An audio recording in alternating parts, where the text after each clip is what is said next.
انا سبت الشغل ما عنديش ادنى فكره انا هعمل ايه. اها هو انا خدت قرار ان انا لازم ابعد عن الكارير اللي عامل لي توكسيك ريليشن شيب في دماغي. انا مش قادره اتقبل فكره ان انا بروح المستشفى واشوف العيان، مش خلاص يعني زهقت وتشبعت ومش مبسوطه، يعني بروح الشغل وانا مش مبسوطه. فانا قررت ان انا اتوقف. هعمل ايه مش عارفه، يعني انا هعمل ايه مش عارفه.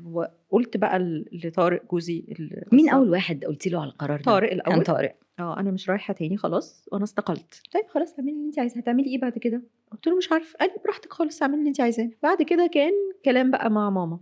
كنت حامله هم بصراحه ان انا ابلغها القرار ده، لانه ماما كانت طول عمرها حاطه امل فيا اني انا حاجه كبيره. she invested in me طبعا. very much وانا صغيره في المذاكره وفي الامتحانات، وكانت بتبقى واقفه فوق دماغي وبتسمع صحيح. لي واخده بالها مني، وتروح تقابل المدرسين وتشوف الشهاده يعني very very close attention لكاريري. ففكره ان انا بعد كل السنين دي اروح ماسكه كل الكارير ده ورمياه في الزباله، كنت حاسه ان هي هتنصدم شويه. بس الحقيقه فاجئتني ماما، فاجئتني انها اخذت الموضوع ببساطه جدا. هي الاول اندهشت بجد، يعني انت ناويه تعملي كده فعلا؟ ناويه تبطلي ما تروحيش الشغل؟